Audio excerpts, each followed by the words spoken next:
Should we start recording? Should we start the meeting? So yes, hello everyone. Welcome to another edition of the COMSOC video seminar, first one of this academic year.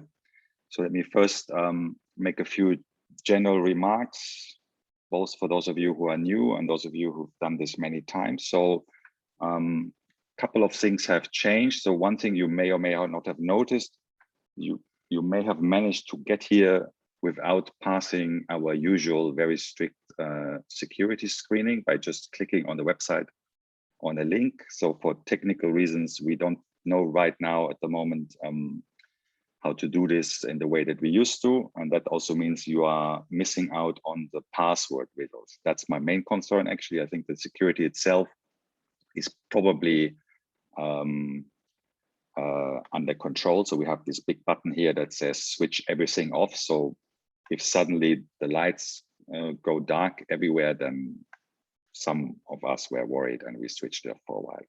I don't think this will happen, but just in case. And the other thing that has changed is we have decided to reduce the frequency of the seminar a little bit. So the plan for the coming months is to have a meeting once a month. And in principle, this will always be at this time of the day on the second Thursday of the month. And I'm sure there will be exceptions, but in principle, that's the plan. Also to make it a bit easier for you to plan ahead and to keep that time free in your schedule if you so wish. For those of you who are new, I'll explain the format of the seminar. So we'll have two speakers. They will each speak for 20 minutes, and then we'll have 10 minutes per speaker for questions and answers, hopefully as well. And in between, we'll have a break of around 10 minutes. And for that break, Dominic will put us randomly into breakout rooms in small groups. You have the option to not opt into that and have an actual break by yourself. Can also be nice, but it can also be nice to maybe have a chat with a handful of people who are in the audience. And then we'll have the next talk after that.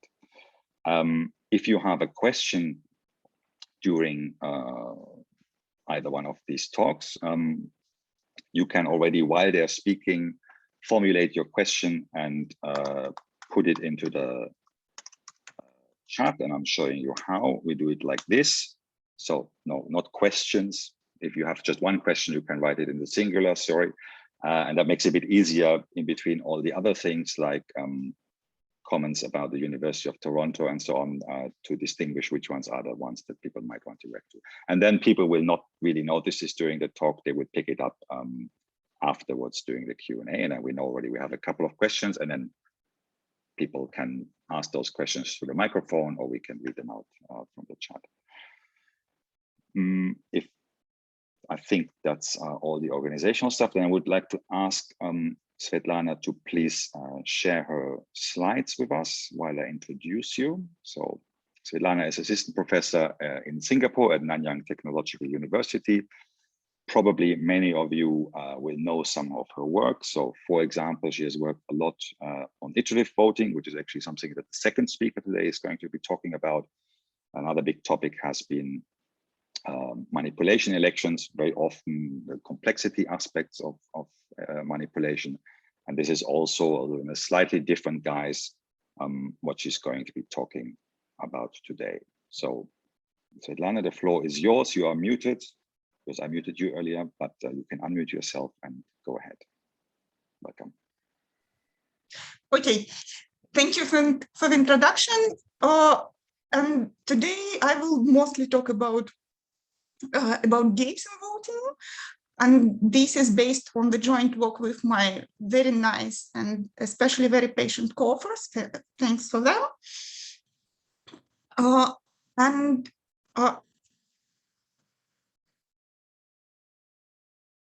Today I will talk about the situation which is slightly unusual for voting, because usually when we're talking about changing outcome of the election, we're talking about bribing voters, or which is especially important here in Singapore, gerrymandering, manipulating demography, adding or deleting candidates, changing rules of the elections, and things like this. And I will consider somehow another pool of possible tricks, like hacking voting machine, attacking polling station, and especially incorrectly counting ballots.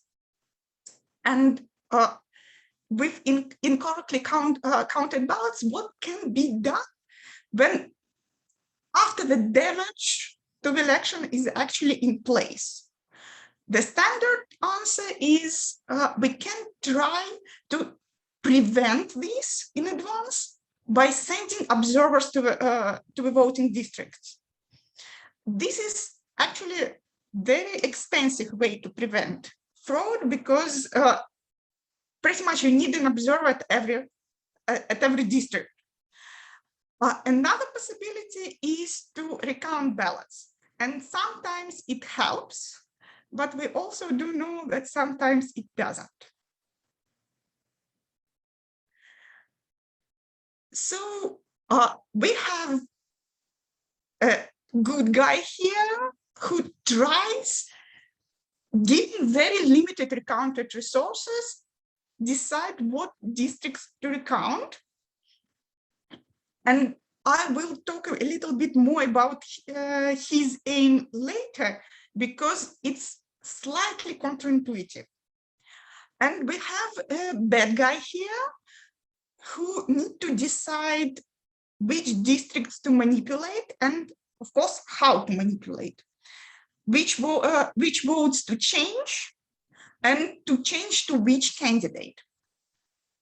So in the paper, in the journal version of the paper, we actually have a computational complexity for pretty much almost all possible questions. Surely there were some work done before, but not strictly speaking about similar model. Of course, when we're talking about manipulator, there are plenty of work about control of the election, and I cannot even imagine where to begin to list all endless papers about control of elections. They was very interesting. I wouldn't pick any of them because they're all great. Of course, previously was done some game theoretic analysis of the election in the presence of several manipulators, but these manipulators was inside the system, that was voters. So on one hand, there were plenty of manipulators, but on the other hand, they have not so much power to manipulate. And this pretty much began with Resch's paper. And also there were several papers which consider Stackelberg games in voting, but in their case, they actually consider attacking polling station, attacking districts, with examples from places like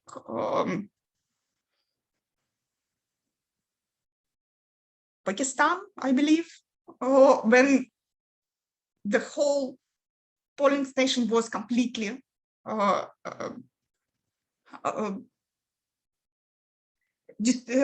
destroyed. So on one hand, in their model, defender was the leader in the Stackelberg game, and attacker was the follower. In our case, manipulator, attacker will be leader, because he will decide which districts to manipulate, and protector of the elections will be a follower. He will decide what to save after actual damage will be on the place. So we consider district-based elections. As usual in voting, we have a set of candidates, we have n voters, and these voters divided into k districts. We assuming that truthful profile, knowing not for voters, but for districts, So we pretty much know how district will vote using some, for example, poll information before the election. And we have two possible voting rules, regular plurality over voters, and plurality over districts. The second is pretty much like electoral college in the US about choosing the president of the US. So every district in this case will have a weight and will introduce into the score of the candidate number, which is actually weight of this district. Surely we will consider separately case when all weights are unit. And as usual, we have tie-breaking rule, and this is lexicographic tie-breaking. Sometimes we will have also tie-breaking rule for making decisions, and there it will be just pick at random. Okay, so here we have attacker who is a leader, and this attacker may manipulate at most BA districts and change just some proportion of the votes at these districts. And his goal is to make specific candidate winner. For observer, he also can, first of all, observe manipulations and decide which districts to recount.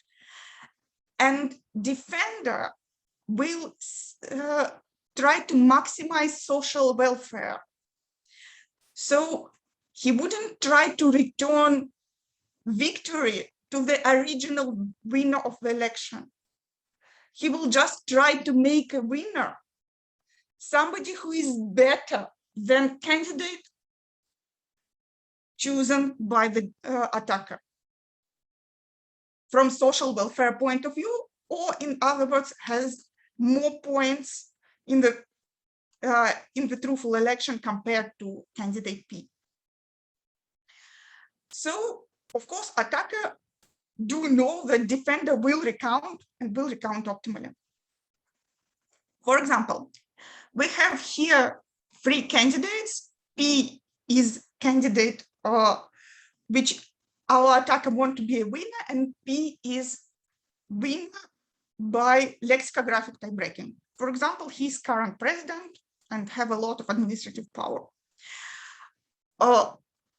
Attacker may attack 2 districts, defender can defend just 1, and attacker can change every vote in every district. So in original and the truthful elections, what we will see that winner has 14 points, follower have 9 points, and P has 0. And in this case, attack wouldn't work in any case, even if our attacker will change 2 most expensive districts to his preferred candidate. It wouldn't help because defender may return one of these districts back to candidate A, and after that make actually be a winner of the election. So as I said, this is in this example we see that defender doesn't try to return victory to the original winner. He just tried to improve the results to everybody. And B is better than P because in the original elections, P has 0 points and B has 9.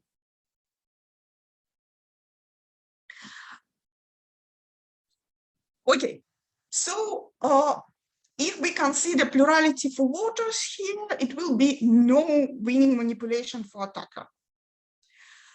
But for example, if we will consider weights for our districts, which is a squared number of voters at these districts, it will be winning manipulation. And it will be pretty much manipulation to choose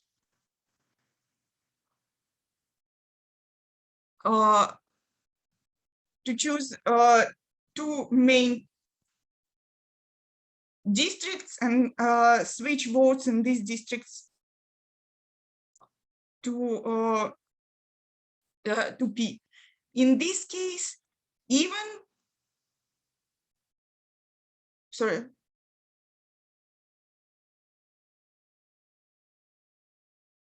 something wrong with numbers, they will switch completely. In this case, because of tie breaking, P will be win of the election.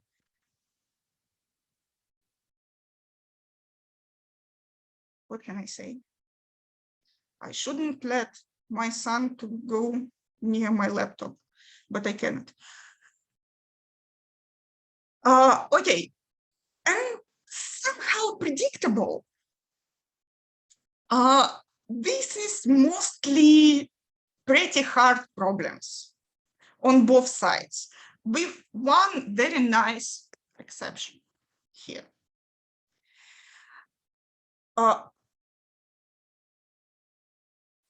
What can be done on one hand to make this problem slightly more fair? Because why we actually have all these complexity results?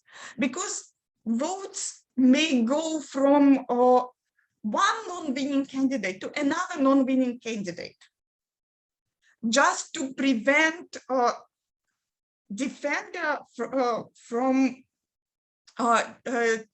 improving result of the election afterwards. So maybe if we will make our attacker somehow simpler, if we will ask him to transfer votes from candidates to P, to his proposed winner, maybe that may help with reducing complexity. And surprisingly, the answer is yes and no, because it wouldn't help attacker himself. Okay, as we may see in practice in, for example, Russian elections, it will help attacker to do attack itself, because people who actually changing votes mostly do it pretty quickly and don't have leisure to think and be accurate.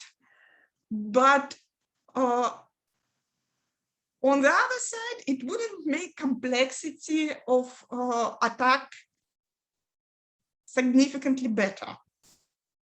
We're still in have NP-hardness results here, but it will help defender. And it will help defender in slightly strange way, because it will make polynomially solvable problem whatever defense do exist, but wouldn't help to find best possible candidate to return, to make it a winner of the election.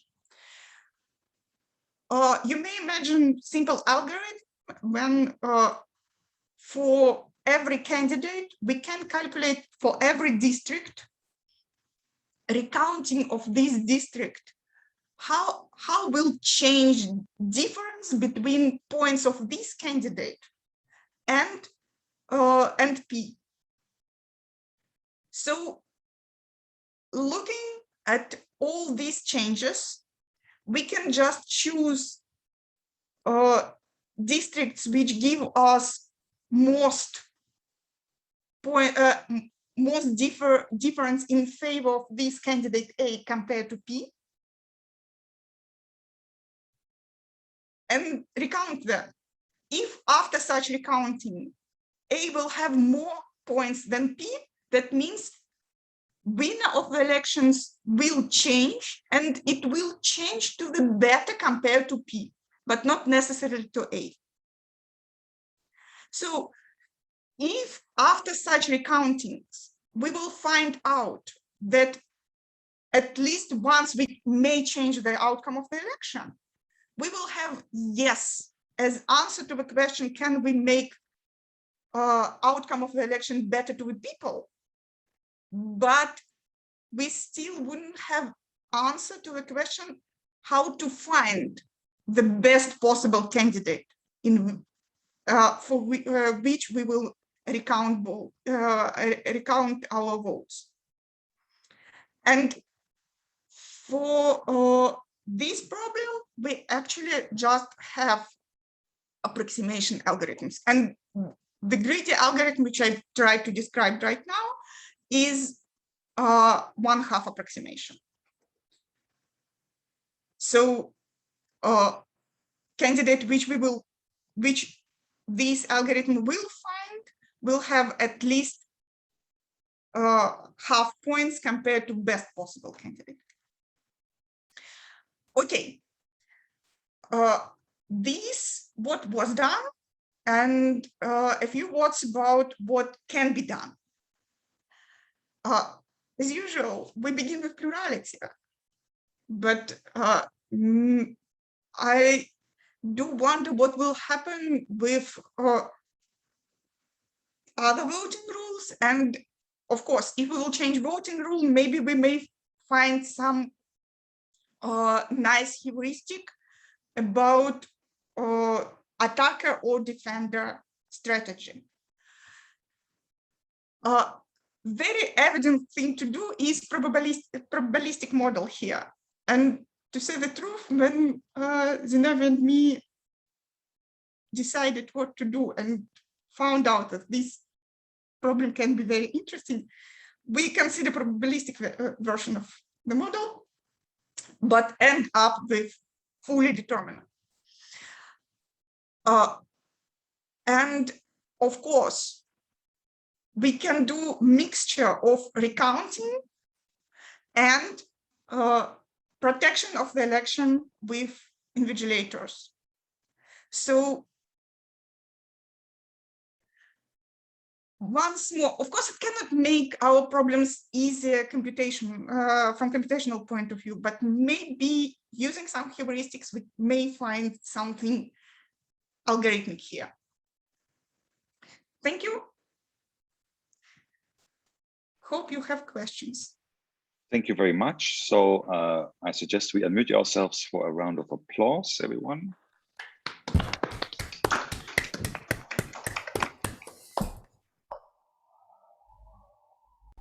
And I see one question in the chat so far. Yannick, you can just unmute yourself and ask it in person if you like. Yes. I don't know how much sense it makes, but from like a naive point of view, the districts are kind of independent and it should be quite quick to recount them, just as quick as counting the normal number of votes. So I was wondering if it is that realistic that only a certain number of districts can be recounted, since technically we could just recount all of them in parallel in quite quick time. Okay, you may imagine that one of my most favorite persons on the earth during last year is Donald Trump, because he provided me with answers to almost all questions, including why we consider this problem at all. The answer is no, because it's actually expensive to recount. Even recounting process is expensive because you need a lot of people to participate in it. But additionally, it's a long, painful, and expensive part of going through the court before actual recounting. So Yes, it's really somehow it seems like it's really much cheaper to attack compared to recounting. And that's why I do believe that protection by invigilators may be a good idea here, because it seems like even invigilators much cheaper than recounting. Okay, we have a question from Vince. Do you want to ask it through the microphone? Yes. Sure. My question was, so often in Stackelberg models, the interesting thing is that when you can commit yourself, you would do something that you wouldn't do in simultaneous play, right? You would like to switch back from it if you could, but you're committed, so you can't if you're the leader. It seems like that can't happen in this particular model because all you care about is making one particular alternative win, right? So if you succeed, then also you wouldn't want to deviate from that because you got the thing you wanted the most. But I was wondering if that could happen maybe under different conditions. Like I could imagine that maybe the leader, the manipulator here has two alternatives that she likes. One she likes a little bit better, but it turns out the right thing to do, or the best thing for her to do, is to commit to something that will make the second one win. If she could have changed at that point, then she would make the first one win, but that would result in a different response, something like that. Is a question kind of making sense?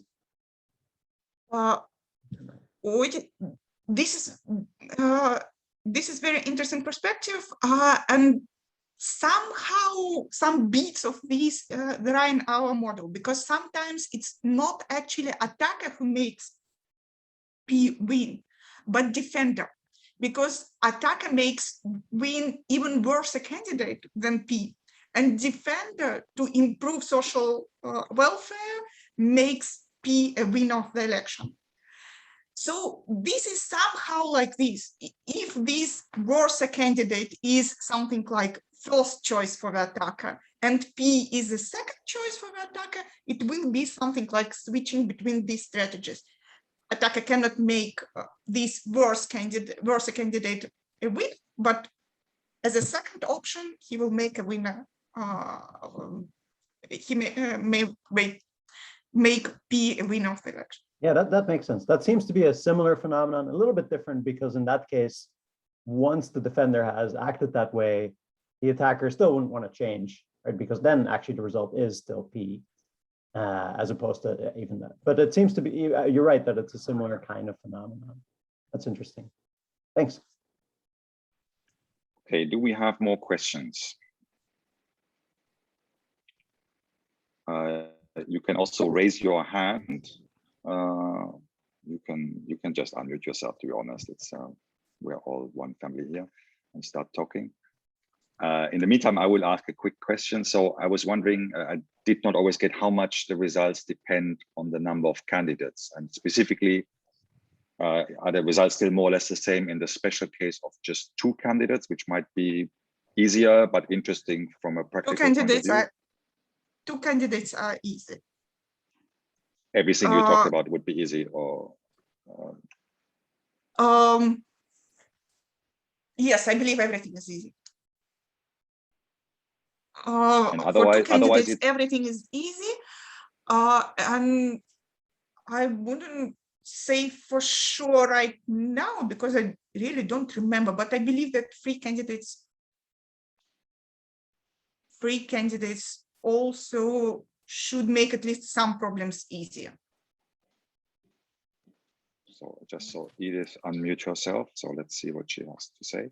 Right, yes, so this is a very convenient way of signaling in Zoom that you're planning to say something. I think, yes, our hardness results come in two flavors, right? So for small number of candidates, we need whatever numbers are there to be given in binary for the problem to be hard, right? And we get knapsack-like reductions. And for a large number of candidates, so the hardness results work even with small numbers. So numbers, this time being size of the district primarily. Okay, thank you. Is there a final question from anyone? Then we can still deal with that now. I do not see anyone unmuting themselves.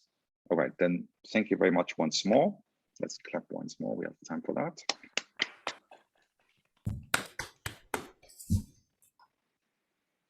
And then I would like to ask Umberto to tell us what he has to tell us. Yes, just a quick announcement that maybe you have seen it, but the conference on algorithmic game theory will take place in Toulouse in hybrid form, which means that you can come and enjoy a real conference like in the good old days if you have a pass that lets you enter France and then the conference room. So I put the webpage on the chat, so have a look at it. In record time of 2 months, we are trying to organize everything. So I just invite you to come. Edith is one of the invited speakers, by the way. So chance to see her. Thanks. That convinced me. I think I will go. I will go. So Ulle will also be there. So who else? I can just sit and envy people who can go anywhere. Yes, far away, difficult. Well, people can now go to Singapore again from this week. There's another good news. Oh, very theoretically. If I will, for example, leave Singapore, I might not pretty go back. zero chances that I will return in some reasonable time. Can't you enter with a vaccine passport? I had that on the German news. I am fully vaccinated. Wouldn't help. Okay, so let's ponder on that.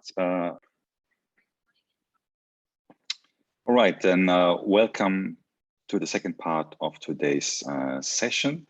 Ali, you can already start sharing your screen. So our second speaker is Ali Ozkes. He very recently, I think, joined the EMLV Business School in Paris, and has been in other places in Paris and Vienna and various other places.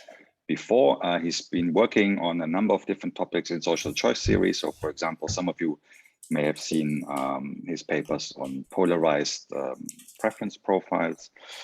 And he's also been doing some experimental work, and today will be a bit more in this direction in the context of iterative multiple referenda. So Ali, the floor is yours. Thank you very much, Ulle, for our invitation, and everyone for joining. It's a joint work with Umberto, Jerome, and Stefan. And Umberto and Jerome are here, and I will relegate most of the questions during my talk to Umberto because he basically slashed half of my slides. So the paper is an experimental work, and this is we're currently revising it, so any comments and suggestions are highly welcome.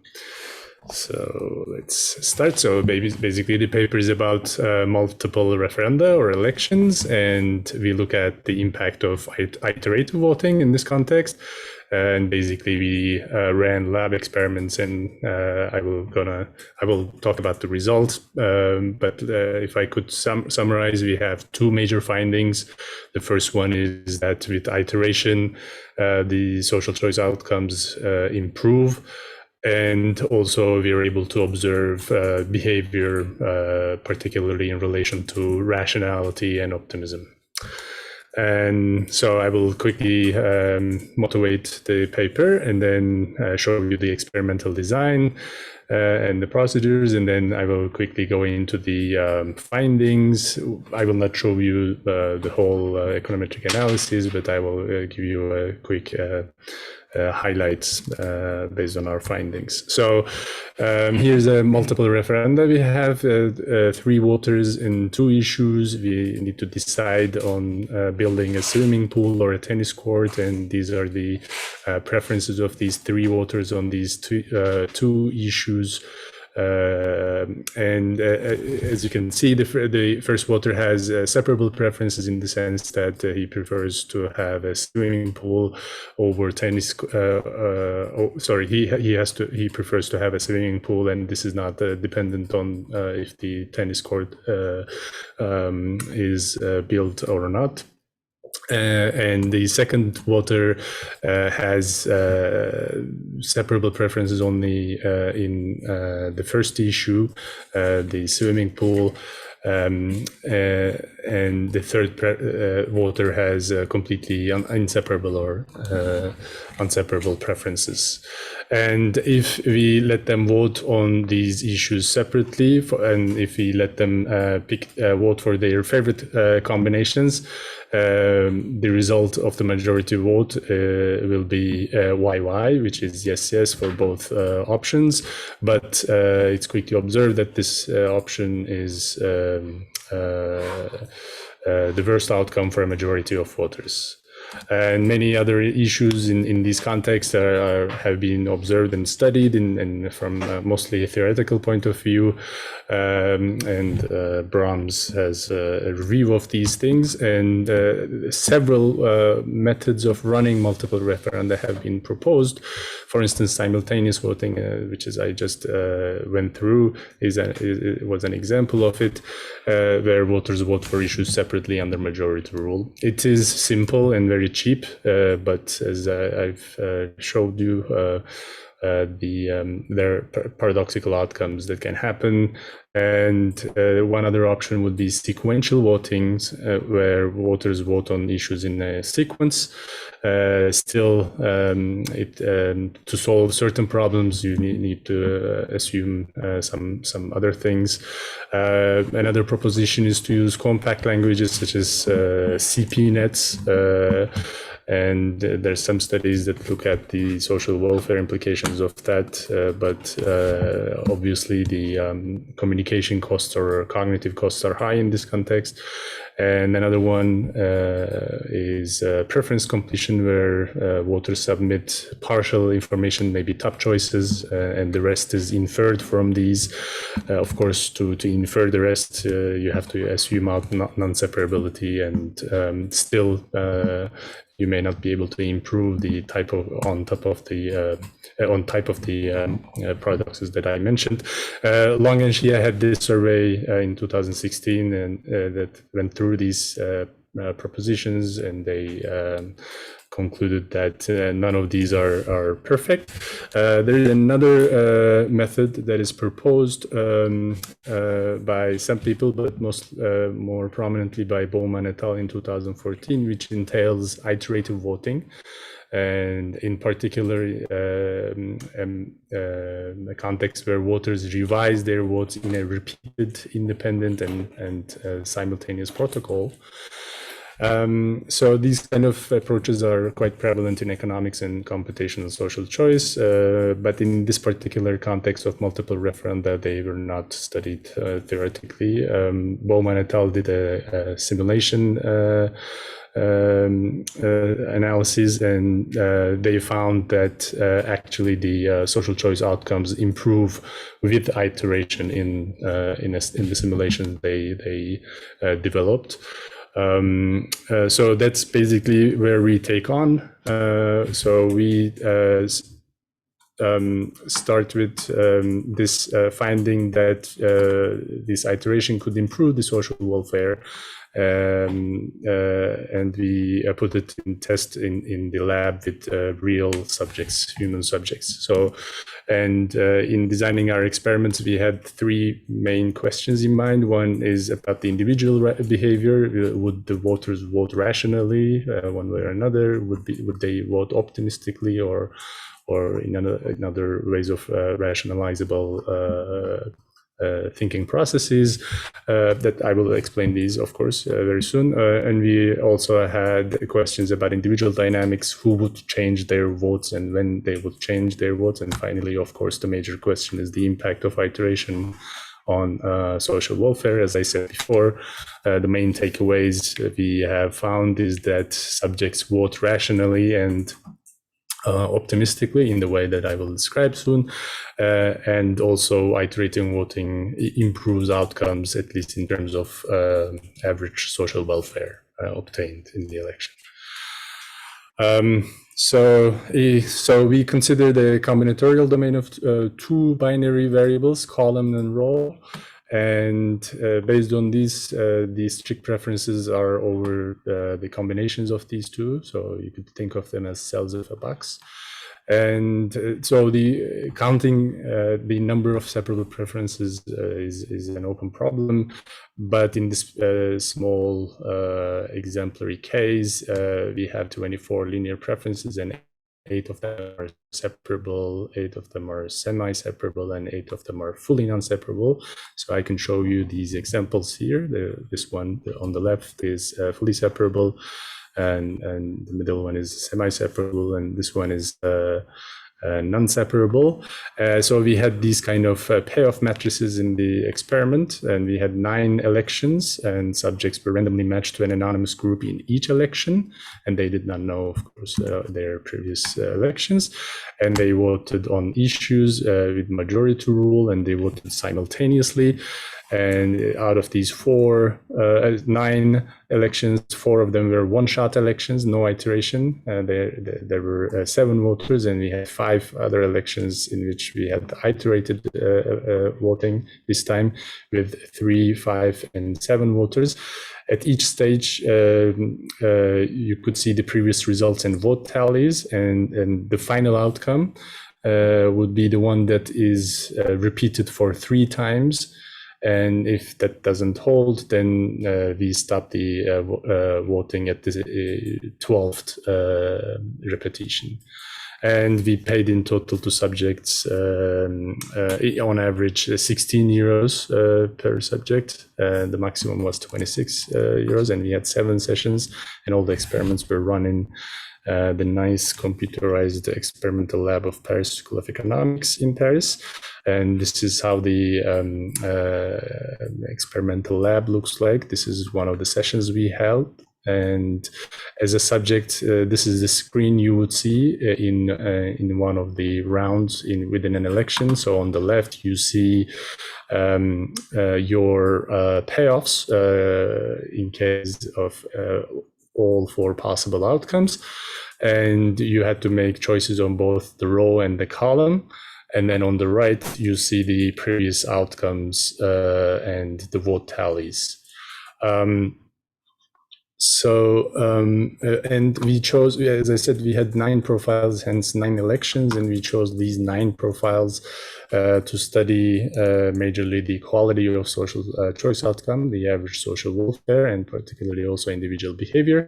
And for individual behavior, we look at 3 things, well, basically rationality and optimistic behavior. And let me define them quickly. So when we have fully separable preferences, if the choice of the subject is for the optimal outcome, in this case, which pays the best, which is 3, then we call that vote a rational vote, which is correct on both dimensions, because left is dominating right and top is dominating bottom. And in the case of, in the case of semi-separable preferences, we have one issue which has either optimistic, which has both optimistic and pessimistic choices, and another issue which has rational and irrational choices. And when we say optimistic, it basically means that the subject goes for the choice which gives either the best or the worst outcome of all. Hence, if the subject votes for this issue, this choice of this issue, he or she might be hoping for getting the best outcome possible. So that's why we call it optimistic, but you could call it something else, obviously. So rational and irrational is obvious because left is dominating right in this case. And when we have fully non-separable preferences, then we have, again, the optimistic and pessimistic options for one issue, and the other issue has what we call ST rational, or stochastically dominantly rational choice, because the distribution of the payoffs are basically better than the other choice. So 3 is better than 2 and 1 is better than 0. Well, we called it ST rational, but obviously you could call it many other things. So these are the this is the experimental design. If you do not have a quick question on, well, you don't take questions, sorry. Okay, so I continue, but you can ask me questions about the experimental design at the end. So I will go over our findings. First, rationalizability and optimistic behavior. The first observation is that very few voters make dominated choices. So about 7.5% of the votes in the one-shot elections were dominated in both issues. So it's quite few. Well, not non-existent, but it's very few. If you go to choices that are dominated in one issue, it is a bit higher, but all in all, we can say that about 80% of the choices are rational in a strict sense. Next finding on this point is that iteration does not have an impact on first stage rationality behavior. Knowing that the election is going to be repeated does not affect if you're voting rationally in the very clearly separable cases. And furthermore, we found that there's no difference between semi-separable and fully separable preferences in terms of the frequency of rational choices.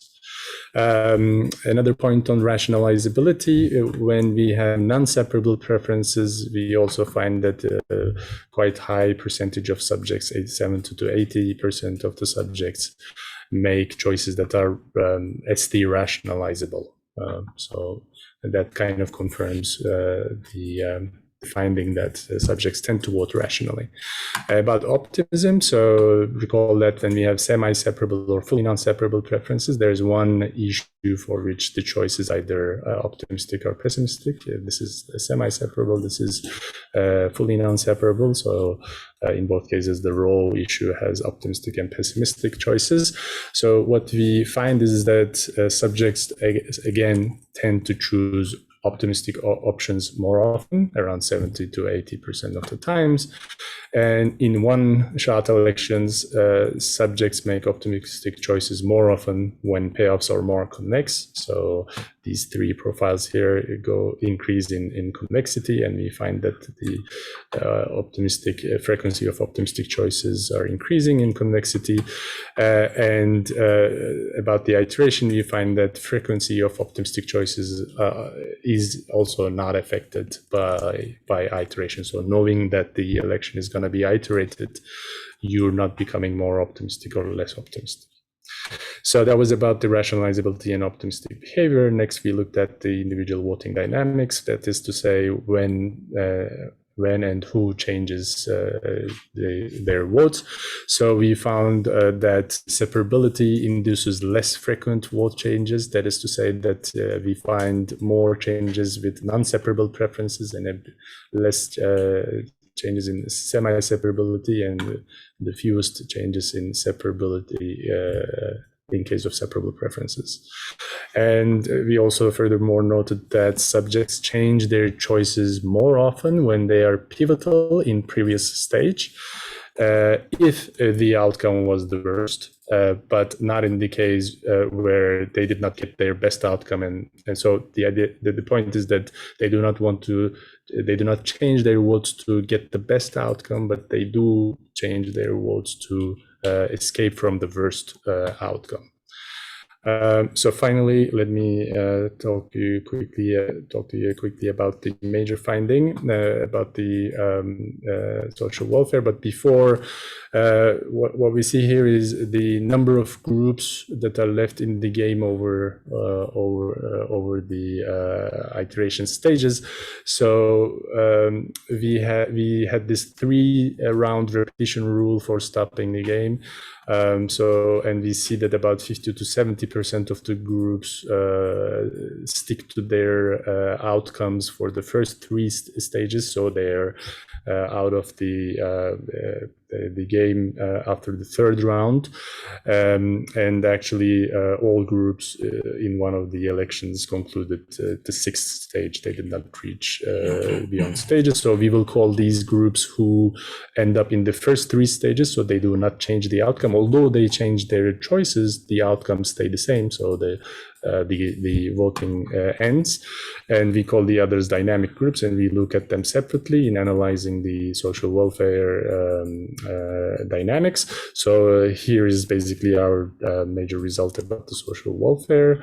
So we measured as the average utility from the election outcome, basically, and we compare the outcome in the first round and in the last round. It could be 7th round for some groups and 12th round for some groups, and we see that in almost all cases except the ninth election, we have a significant improvement in social welfare, significant in statistical terms. And in the ninth election, we do not see a big increase, probably because the range that you can get is quite tight already. But in all other elections, we see an improvement in social welfare. And we observe also that the static groups who do not change the election outcome, they start already a relatively high average utility in the first round.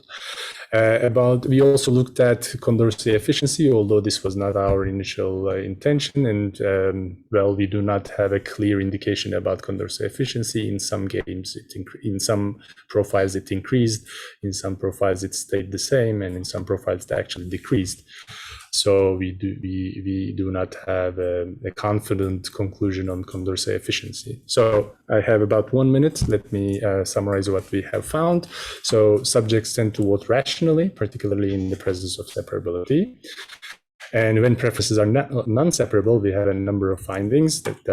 So, for instance, subjects tend to vote for stochastically dominant choices if they have one.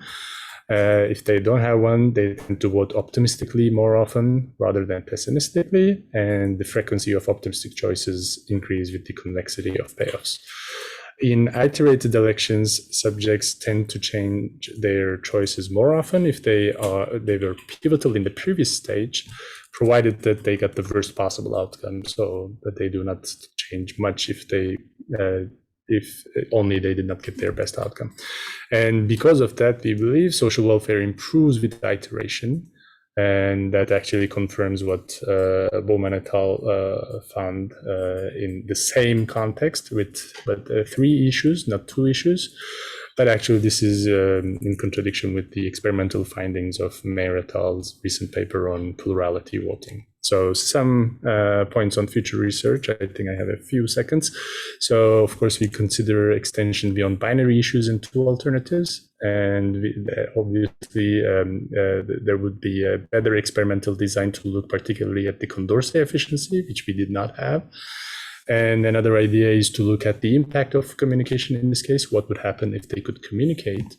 Of course, revealing information in this kind of voting games matter a lot. And this is a purely exploratory experimental analysis. A nice behavioral model could be built on, hopefully, given these findings, which we did not have. I'm done. Thanks. Thank you very much. So round of applause, everyone.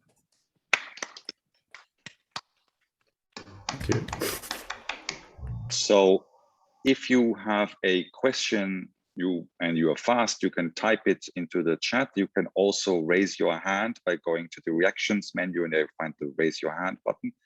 So you can do that. And I'll start with the things that are already in the chat now. So there were a couple of clarification questions. I think they have been answered. And then there's a discussion here that I did not fully follow, but it started with a question by Bill. So Bill, do you want to say a version of your question for all of us? Sure. It occurred to me that we tend to treat these issues as exogenously set, but the question of how separable the preferences are may depend on how we chop the outcome spaces into half multiple times by binary issues, and a different chopping might achieve a separable set of preferences, or speaking loosely and qualitatively, a more separable set.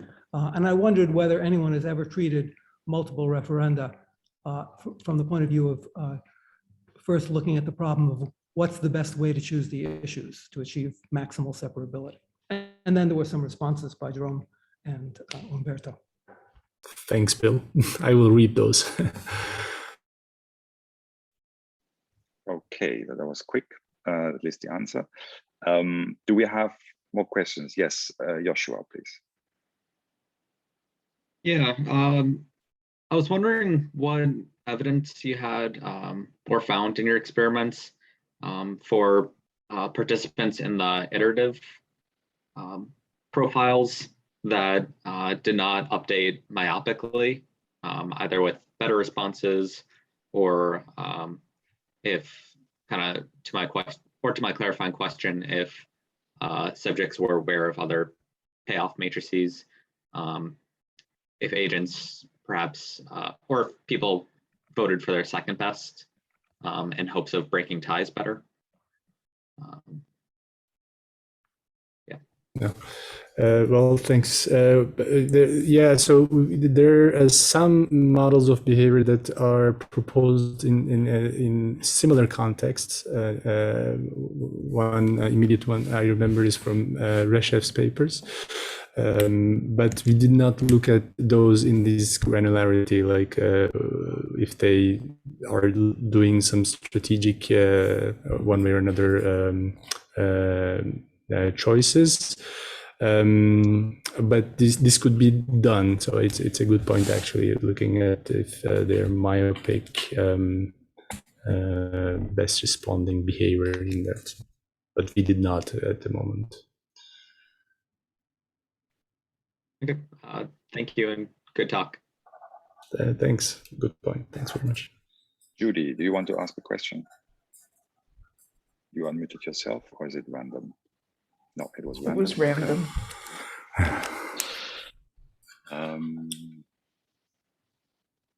Can you say a few things about, so you said at the end what the next step might be to come up with a behavioral model. So I guess you haven't done the actual work, but do you have some feeling already what kind of features you would like to see in that model? Yeah, good point. Thanks. So one starting point is what Joshua already mentioned, looking at these existing better responding, not best responding ways of behaviors, and maybe bounded rationality models. I could think of, level K reasoning, for instance, could be one. But solving for equilibrium in these kind of games is quite complex, I would say. It depends on a lot of things. And you get a lot of, in general, multiplicity issues. But again, at least taking some behavioral model, not particularly in voting context, but even in there, we have some options. Taking those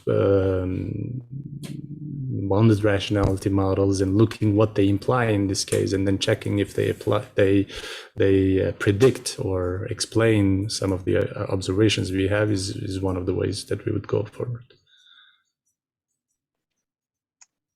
Okay. Sveta has a question. You're raising your hand. Yes, please go. First of all, I'm happy to see something really experimental here. That's fantastic. Lee had me and Zinovi also tried to do something like this. And about theoretical model, what my experience was that it's very difficult. What's mostly the problem with any theoretical model is convergency. You will almost, it needs too much very counterintuitive restrictions to make process converge always or even almost always. So on one hand, somehow I do understand why you want some theoretical model, but on the other hand, what I feel is that you choose the best way to do such things, because for me it seems like more chances to do to have any results if you will do experimental work, But yes, I do understand that in voting it's not so easy, and it's fantastic that you did. Thanks very much. It's great to hear this from you. Okay, do we have any final question from anyone?